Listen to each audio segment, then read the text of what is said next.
errores pastorales.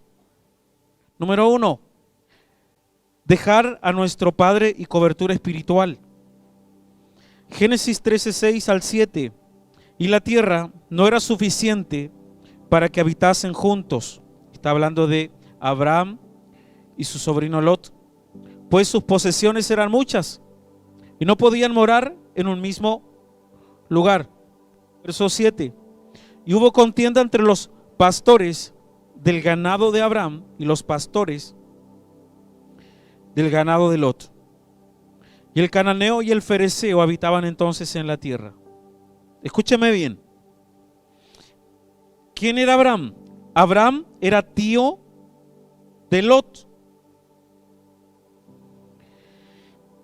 Lot vivía bajo la cobertura de su tío. Amén. En casa de su tío. Abraham no tenía hijos. Lot era huérfano. En otras palabras, Abraham era la única figura paterna que Lot había conocido.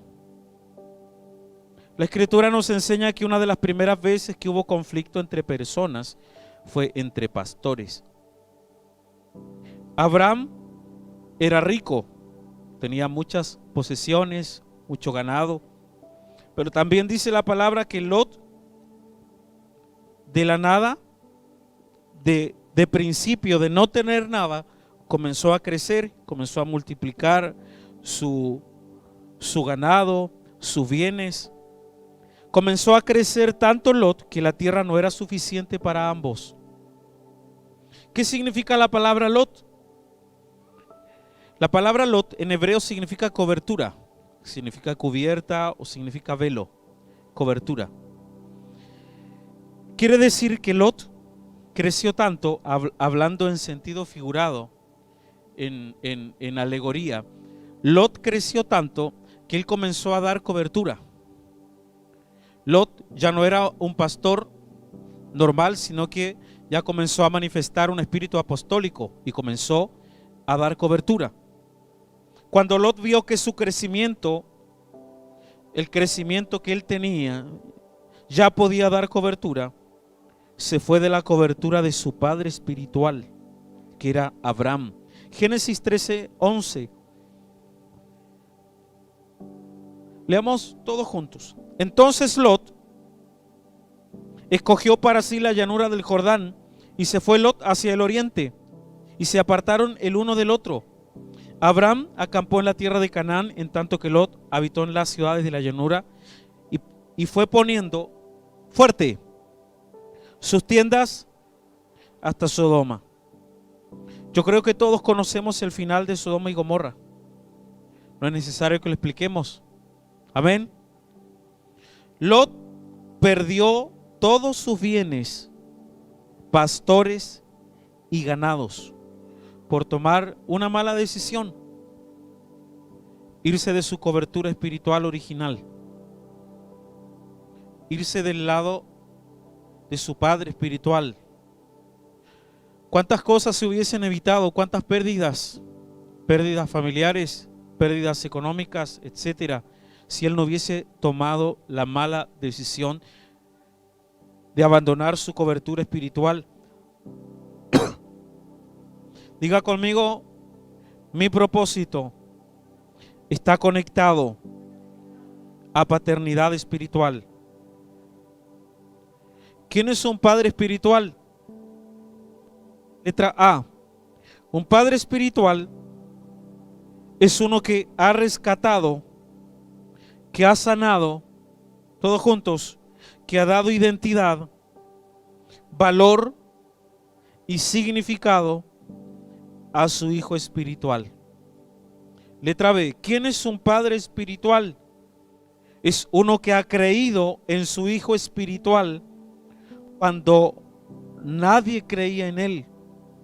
Es uno que vio llamado en su hijo espiritual cuando nadie veía nada en él. ¿Cuántos tienen padre espiritual aquí? Levante su mano. Es uno que ha dado propósito a sus hijos espirituales. ¿Quién es un padre espiritual? Letra C. Un padre espiritual es uno que da cobertura. Esto es, un padre espiritual no es que da cobertura de palabras, sino que sus hijos espirituales sienten seguridad y sienten protección al estar bajo su cobertura. ¿Quién es un hijo espiritual?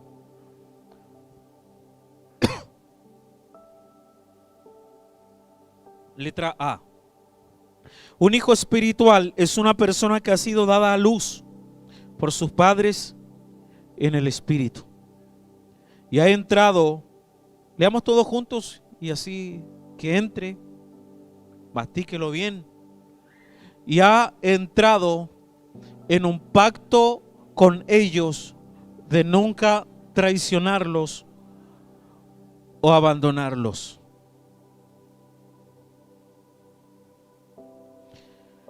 Letra B. ¿Quién es un hijo espiritual? Un hijo espiritual es aquel que honra y reconoce a sus padres espirituales en público y en privado. Algunos principios espirituales que nos enseña la historia de Abraham y Lot. Mi destino profético o mi éxito ministerial no está determinado si estoy bajo la cobertura de una mega iglesia, sino de estar bajo la cobertura del hombre que Dios determinó. No importa cuán grande llegue a ser, o si llego a igualar en bienes y ganado a Abraham, mi propósito estará para siempre conectado a mi Padre espiritual. Muchos ministerios están estancados hoy día porque tomaron una mala decisión.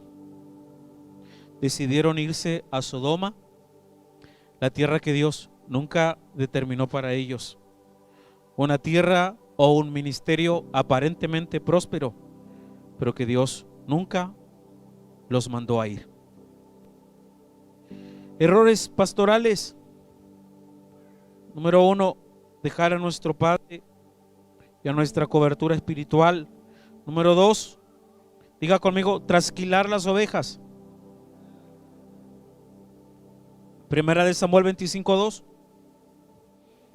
Y en Mahón había un hombre que tenía su hacienda en Carmel, el cual era muy rico y tenía 3,000 ovejas y 1,000 cabras. Por eso deducimos que era un pastor. Y aconteció que estaba esquilando sus ovejas en Carmel. Y aquel varón se llamaba Nabal y su mujer Abigail. Y era aquella mujer de buen entendimiento y de hermosa apariencia.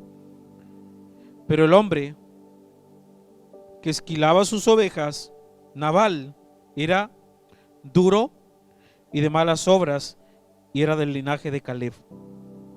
Diga conmigo, trasquilar a las ovejas. ¿Cuántas ovejitas hay aquí? Díganme.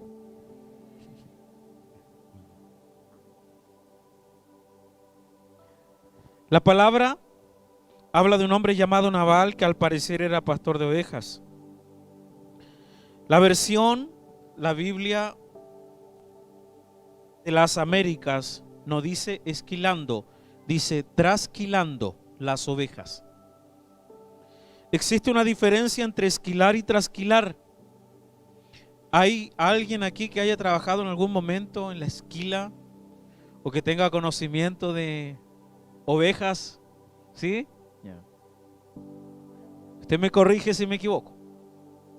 ¿Qué significa esquilar? Es quitar la lana de las ovejas en el momento que corresponde y de la manera adecuada. Quitar la lana de las ovejas en el momento que corresponde y de la manera adecuada. Para su uso personal, para hacerse una frazadita, ¿no es cierto? Suéter, un gorrito, etcétera. O para uso comercial o para vender la lana. ¿Qué significa trasquilar? A diferencia de esquilar a las ovejas. El diccionario de la Real Academia Española dice: cortar el pelo a trechos, como la Rulo le ha cortado a Joaco. Así mismito, ¿no es cierto? Cortar el pelo a trechos sin orden ni arte. Es arrancar la lana sin ningún tipo de cuidado. ¿Qué significa trasquilar? La última, leamos todos. Esquilar a la oveja inmediatamente después de haber sido esquilada. Isaías 53:7.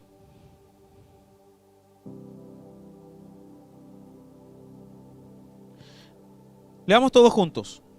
Angustiado él y afligido, no abrió su boca. Como cordero fue llevado al matadero, y como oveja delante de sus trasquiladores. Ahí habla acerca de trasquilar, a diferencia de lo que hablaba la palabra acerca de Nabal, que era pastor y que esquilaba sus ovejas. ¿Por qué se tienen que esquilar a las ovejas? ¿Por qué se le tiene que sacar la lana? Con orden, con cuidado, en el momento oportuno. Es importante para la salud de las ovejas. La esquila evita infecciones. La ceguera provocada por la lana, ¿eso también está allí? ¿Sí? No. Obstrucciones en las vías urinarias y dificultad para moverse. Yo no sé si las ovejas aquí están entendiendo la prédica, pero es importante para la salud de las ovejas que se les esquile, que se les salga la lana, porque va a evitar infecciones en ti. En otras palabras, hay muchas infecciones espirituales en tu economía porque no ha habido una esquila. ¿Cuál es otra consecuencia? La ceguera provocada por la lana. La lana puede cegar. Yo quiero que tú lo vayas viendo en el sentido espiritual y figurativo. Dificultad para moverse. También, ¿por qué se tienen que esquilar a las ovejas? Porque elimina el riesgo de estrés por el calor en la época de verano. ¿Cuál es el significado espiritual? Escúcheme bien. Nosotros, como pastores del redil del Señor, debemos esquilar a nuestras ovejas con el propósito de cuidar su salud espiritual y para sustentar la obra del Señor. Diga conmigo, a las ovejas hay que esquilarlas. La esquila espiritual es enseñar a la iglesia las leyes financieras del reino. Diezmo, ofrenda, primicias, votos, pactos, siembras, etc. La esquila espiritual es traer constantemente una revelación fresca a la iglesia de las finanzas del reino. Diga conmigo, la esquila espiritual es movilizar a la iglesia en las finanzas del reino. Muchos pastores, y esa es la realidad en el mundo, no enseñan finanzas por temor y por vergüenza. Porque ¿qué es lo que dicen de nosotros? ¿Qué es lo que dicen de nosotros la gente que no tiene una madurez espiritual? Que somos sinvergüenzas, interesados en la plata, ladrones. Y eso es algo suave para lo que dicen de nosotros cuando predicamos finanzas. La consecuencia de no enseñar acerca de las finanzas del reino es la enfermedad espiritual en las ovejas. espíritu de pobreza, maldiciones generacionales de miseria. Muchos no pueden salir de sus deudas, no prosperan a pesar de ganar bien. El devorador hace estragos con la economía de nuestras ovejas por nuestra negligencia. Otra consecuencia de no esquilar a las ovejas es la falta de prosperidad en la iglesia, escasez. No se ensancha la obra, no hay un conquistar, no hay un avanzar, se estanca la obra del Señor, porque nosotros tenemos vergüenza del que dirán.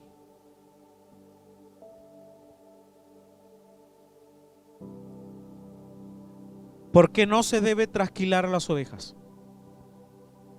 ¿Y qué significa trasquilar a las ovejas? Significado espiritual.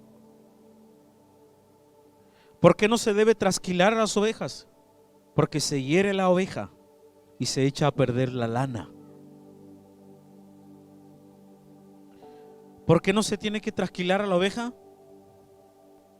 Porque a la oveja se le hiere y la lana se pierde. Hace muchos años hubo una cruzada de milagros aquí en la ciudad. Milagros impresionantes, hermanos. Yo vi gente con úlceras, que llegaron mujeres hinchadas, más hinchadas de lo que estoy yo. Pero esto no es úlcera. Y se desinflaban como un globo. Yo creo que eso es. ¿Él tiene úlcera igual? Sí. Yo creo que ese es uno de los pocos milagros impresionantes. Ese hombre colocaba un foco y hacía que pase su sombra por donde estaban los enfermos, y los enfermos se sanaban con su sombra. Y si no me equivoco, en una reunión pidió 3 ofrendas. Pedía una primera ofrenda, la miraba, muy poco, hermanos. Ustedes son generosos, dadivosos, vamos por la segunda ofrenda. Y miraba la ofrenda, esto es muy poco. Esto es lo que se merece Dios. Esto es lo que Dios significa para ti. Manipulación. Y vamos por la tercera ofrenda. Hace muchos años, cuando mi papá era el pastor de la iglesia, llegó un predicador que levantó la ofrenda, y después de levantar la ofrenda hizo una ofrenda especial, pero solamente él quería joyas y oro.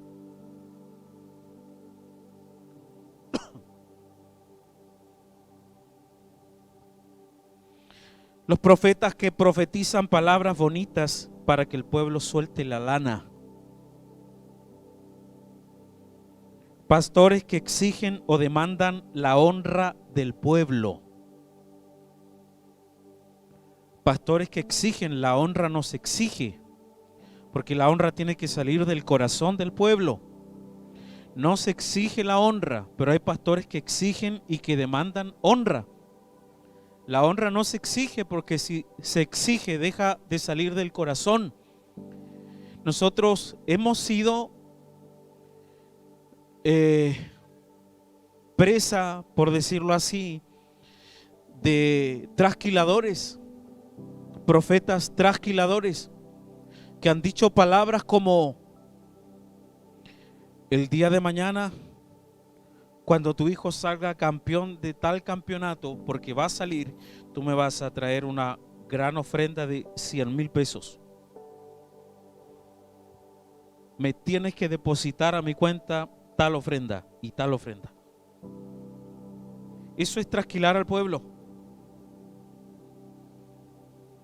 También nosotros, como pastores, tenemos que tener muchísimo cuidado en mantener un equilibrio y no cruzar jamás la línea del esquilado al trasquilado. Tenemos que predicar finanzas del reino por amor a nuestras ovejas. Tenemos que traer constantemente revelación de las finanzas del reino a nuestras ovejas, enseñarles el por qué, el cómo, las consecuencias de no hacerlo, pero tenemos que jamás cruzar la línea al trasquilado. ¿Cuántos dicen amén? Las ovejas dicen amén. Número 3, estamos viendo errores pastorales, el descuido familiar. Isaías 38:1.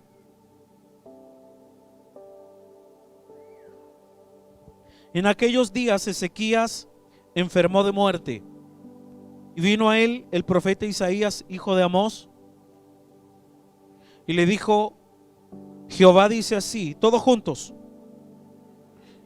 Y Jehová dice así: ordena tu casa porque morirás y no vivirás. El verso 12. Ahí está hablando el rey Ezequías. Mi morada ha sido movida y traspasada de mí como tienda de pastor. Mi morada ha sido movida y traspasada de mí como tienda de pastor. Hay un libro llamado Usos y Costumbres Judías, y hay un capítulo que habla de la vida pastoril en el pueblo hebreo en la antigüedad, y dice que las tiendas de los pastores, porque como tenían que estar en un lugar, después tenían que ir a otro lugar, dicen que eran tiendas muy endebles, eran tiendas muy fáciles de mover, porque era algo muy para el momento. Entonces no había firmeza en las tiendas, no había solidez, no había un radier de cemento. No es que levantaban una casa en cada lugar donde llegaban con las ovejas y le colocaban los, ¿cómo que se llaman? Ayúdenme. Los pilares. ¿Qué más? Las vigas. No. Era algo totalmente precario, algo totalmente débil. Por la boca del profeta Isaías, Dios le dice al rey que morirá, pero tiene que ordenar su casa. Un poco más abajo, el rey Ezequías describe su situación que está viviendo y la compara con la tienda de un pastor. En otras palabras, lo que está diciendo es que las tiendas de los pastores eran frágiles en los tiempos bíblicos. ¿Cuál es la enseñanza espiritual? Si hay algo a lo que debemos poner cuidado y extrema preocupación, los hombres que tenemos ministerio, es a nuestro matrimonio y familia. Porque nuestra casa, nuestra familia es frágil. Diga, nuestra familia es frágil. Por esa misma razón Satanás pondrá ojo en nuestras familias, porque él sabe que si hay algo delicado es nuestra familia. La familia pastoral es muy frágil. Es algo que requiere ser tratado con minuciosidad y con extrema delicadeza.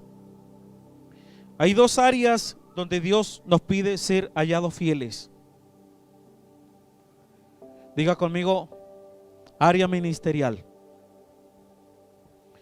El Señor, como nos enseña la parábola de los talentos, vendrá a pedir cuentas. ¿Qué hicimos con lo que Él nos entregó? Tendremos que rendir cuentas, y la palabra dice que tenemos que ser hallados fieles en el área ministerial. Amén.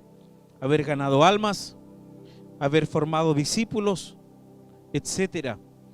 Pero la segunda área donde tenemos que rendir cuentas y ser hallados fieles no es el área ministerial, es el área familiar.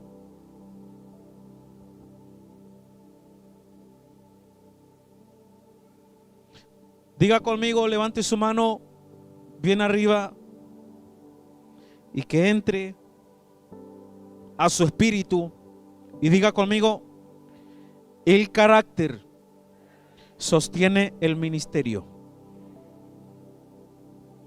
¿Y qué es el carácter? Es simple, es lo que no se ve. Ahora usted está viendo una parte de mí, el pastor como predicador. Pero eso no es lo que yo soy. ¿Cuál es carácter? ¿Cuál es fundamento? Es lo que no se ve. Mi vida íntima, en mi cuarto con mi esposa, mi vida íntima con mis hijos, con mi esposa en la familia, donde ninguno de ustedes entra, cuando se cierra la puerta y la última visita se va. ¿Qué se vive ahí adentro? ¿Cómo es mi comportamiento como pastor? Eso es carácter. Ejemplo. Hace muchos años llegó a la librería que nosotros teníamos en el Caracol un pastor de la ciudad. El pastor llegó muy angustiado, llorando, a contarme sus problemas. Su esposa días anteriores lo había abandonado y solamente había dejado una nota. La esposa se había ido a vivir a Puerto Natales, lo había dejado.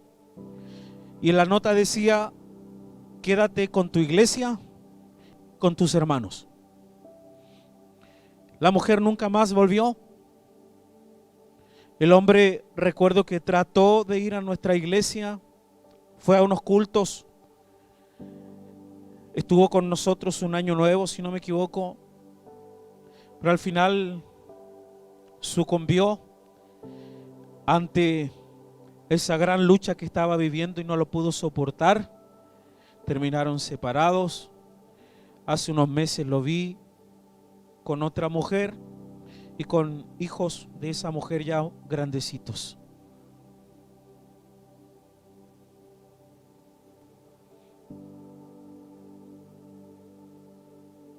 Existen pastores que sus hijos son delincuentes, jóvenes criados en los caminos del Señor, y hoy día están en la cárcel aquí en nuestra ciudad, Punta Arenas. Es cierto que los hijos de los pastores son los más mirados y que se le exige perfección. Yo a mis hijos no les voy a exigir perfección porque ellos son personas totalmente normal como tú, como tus hijos, y jamás ellos van a sentir la presión de ser los santos de la iglesia, porque no es así. Mis hijos son tan normales como tus hijos. Pero hay algo que nosotros como pastores tenemos que aprender, y que en nuestro caso uno lo aprende a los porrazos, y es administrar bien nuestro tiempo entre la iglesia y nuestra familia.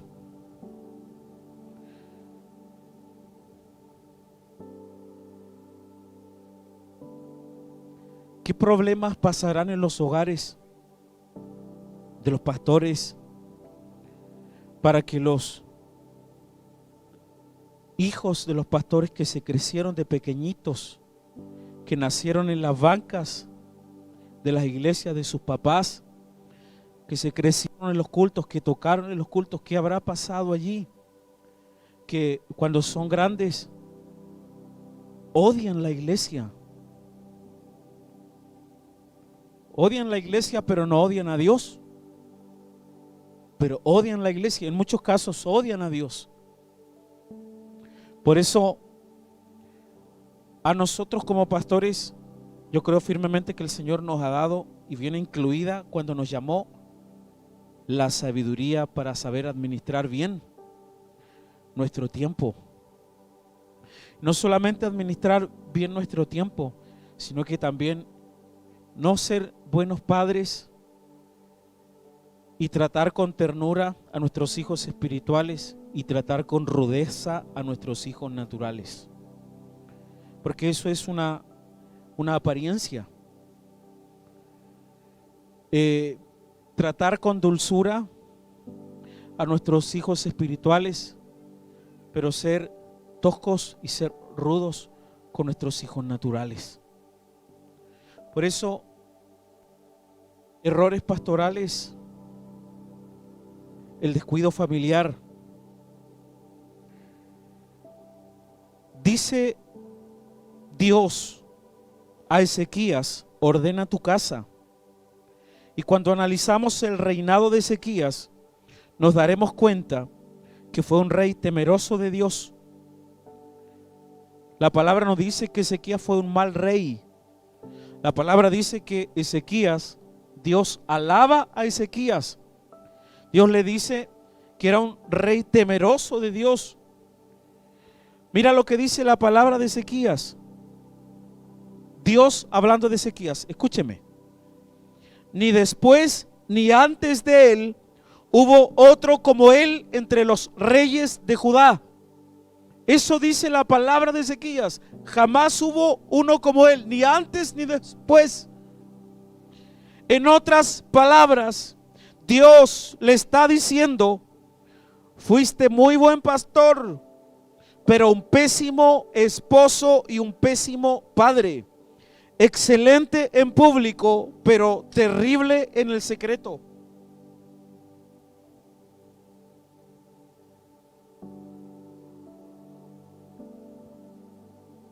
El libro El Cuerpo, escrito por D.A. Carson, dice lo siguiente.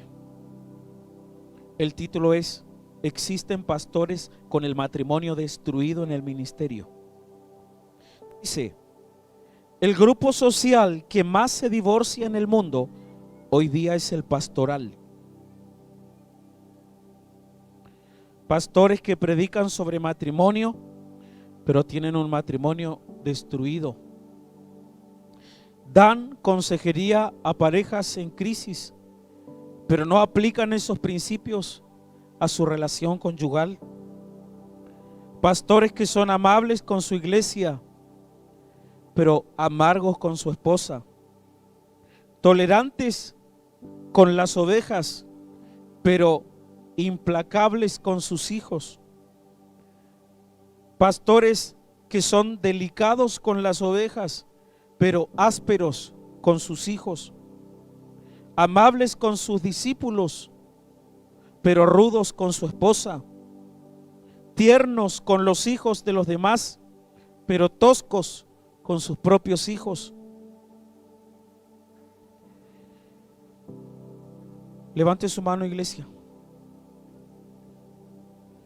Todos los que son líderes, todos los que postulan a servir al Señor algún día, que sueñan con ser enviados a la obra del Señor, levante su mano y diga conmigo: nunca debemos sacrificar lo importante por atender lo urgente.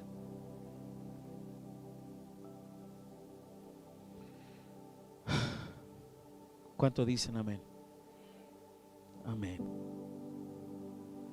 Número 4, faltar a la ética ministerial. Errores pastorales.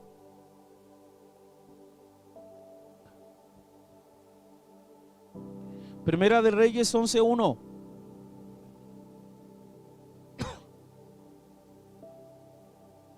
Pero el rey Salomón amó, además de la hija de Faraón, a muchas mujeres extranjeras, a las de Moab, a las de Amón,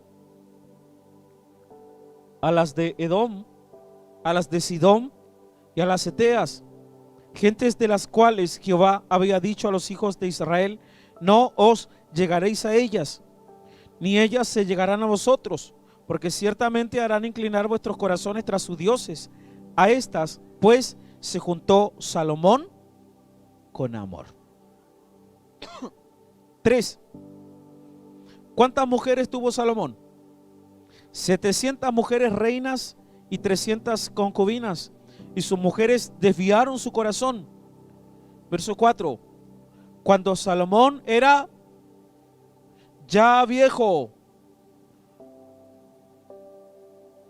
cuando su ministerio ya estaba acabando, Sus mujeres inclinaron su corazón tras dioses ajenos, y su corazón no era perfecto con Jehová su Dios, como el corazón de su padre David.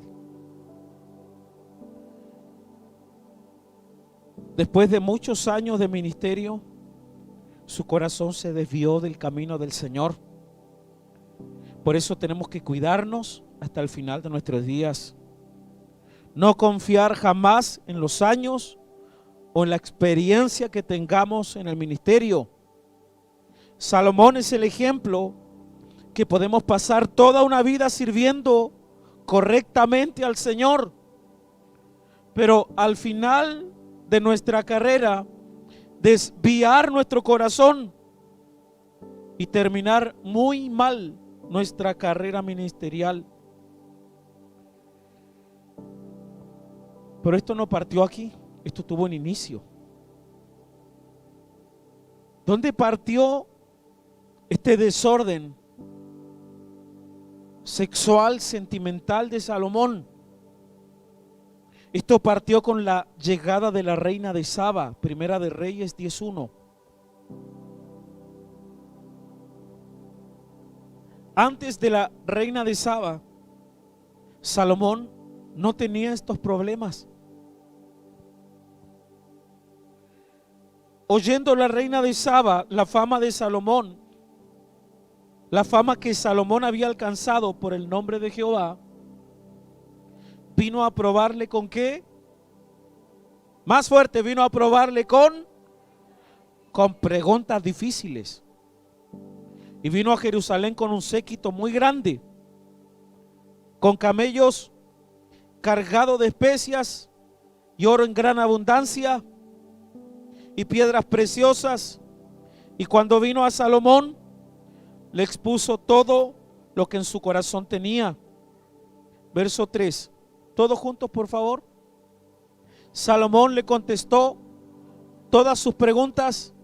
Nada hubo que el rey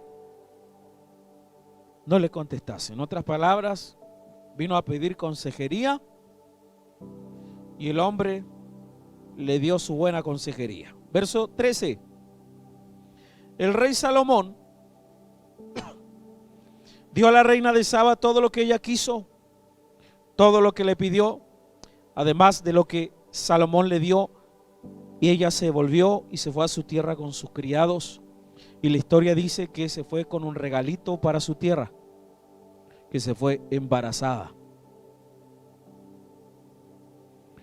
Todo partió porque una mujer tenía preguntas. El sabio se las respondió todas, pero quebrantó la ética ministerial. ¿Qué es la ética ministerial?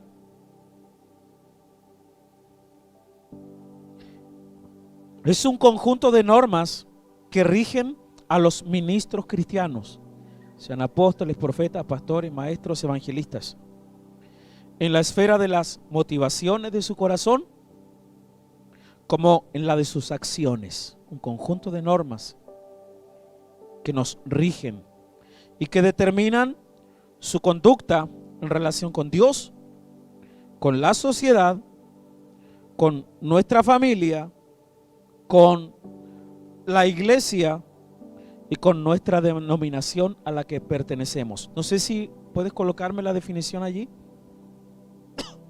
que es la ética ministerial. ¿Por qué Salomón faltó a la ética? Estamos hablando en sentido figurado.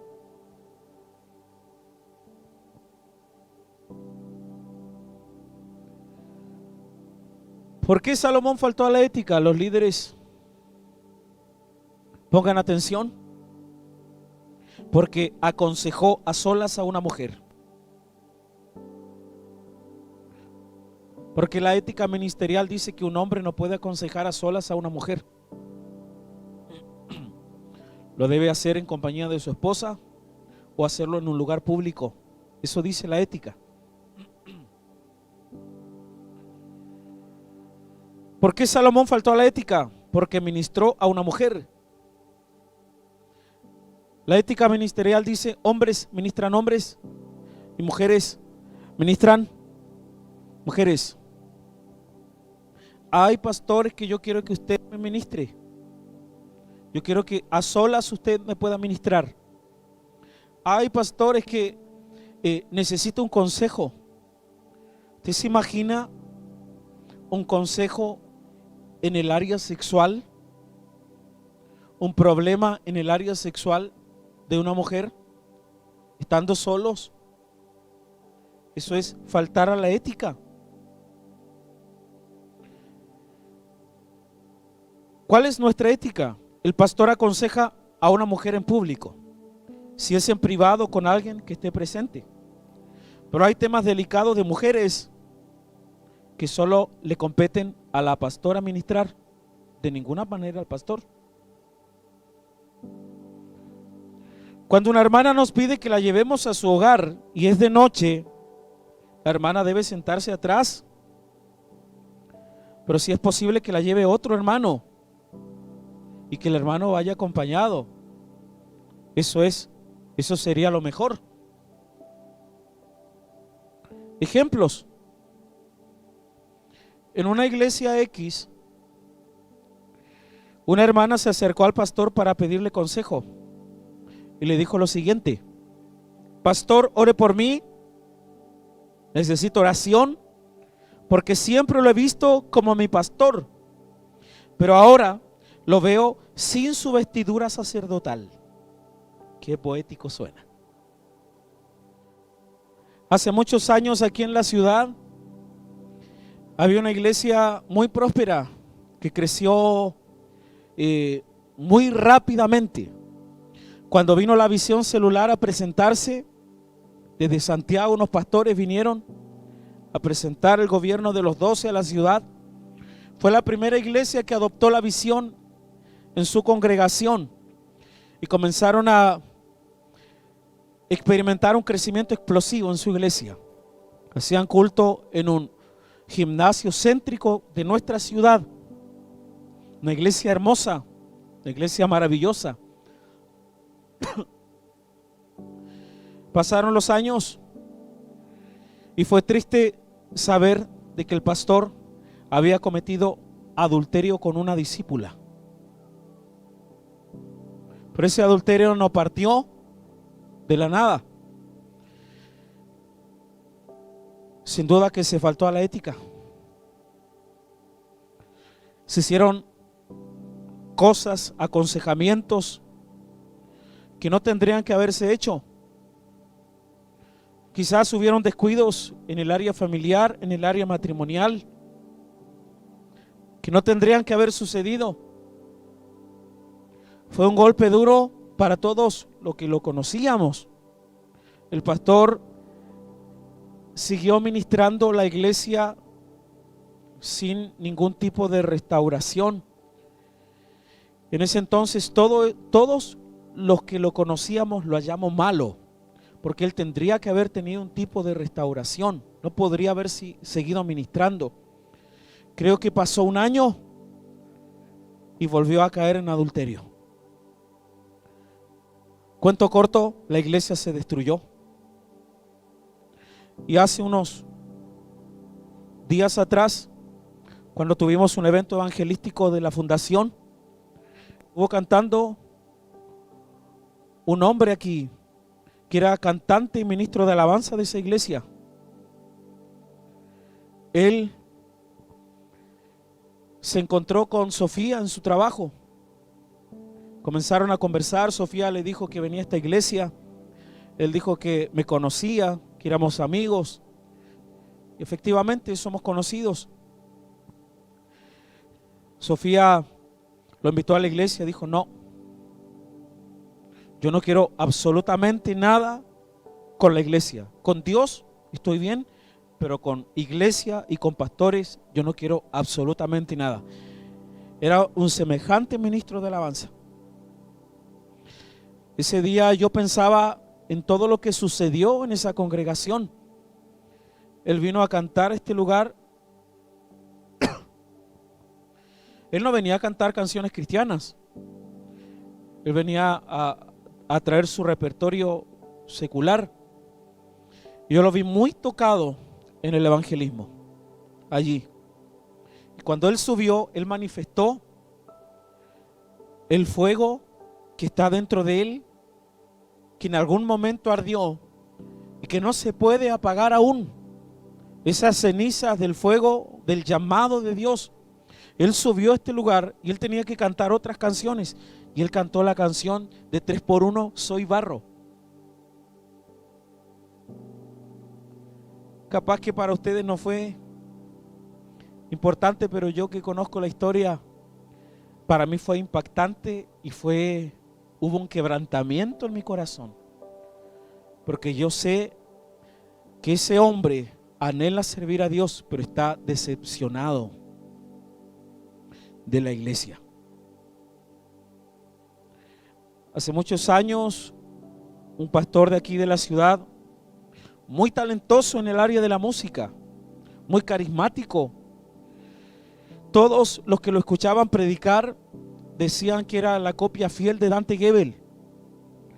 Una vez yo lo escuché predicar y no sé si era fans, pero lo imitaba re bien, porque era un predicador, pero de los mejores. El hombre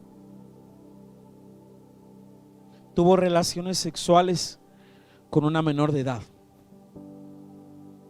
y tuvo que salir arrancando de un día para otro, una menor de edad de la iglesia. En una noche tuvo que vender y regalar las cosas de la iglesia prácticamente para poder juntar dinero y para poder arrancar del país, para poder salvar, como se dice en chileno, su pellejo, por faltar a la ética ministerial,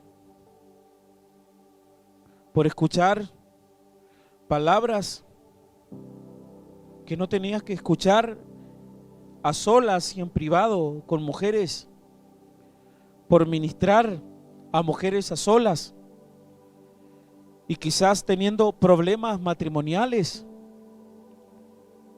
no siendo sabio, no midiendo el costo que iba a tener, no tener esos pequeños cuidados, como dice la palabra, cazad las zorras pequeñas, aquellos detalles que para nosotros son detalles, pero que para Satanás no son detalles.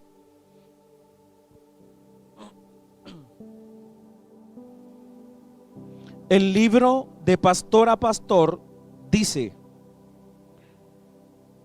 más del 50% de personas que entran a una oficina pastoral son del sexo femenino. Y más del 50% de los asuntos a tratar están relacionados a la vida sexual y sentimental.